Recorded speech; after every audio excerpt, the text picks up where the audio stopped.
जिला मोतिहारी में पड़े और राजी धमवा सब जानला। जिला मोतिहारी में पड़े और राजी धमवा सब जानला। बाबा सोमेश्वर नाथ के नामवा सब जानला। बाबा सोमेश्वर नाथ के नामवा सब जानला।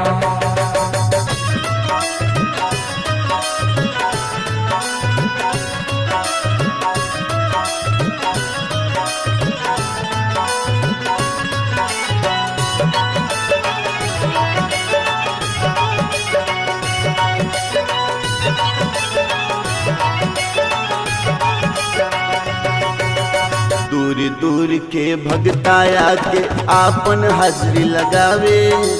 हर हर बम बम बोल के मुख से गंगा जल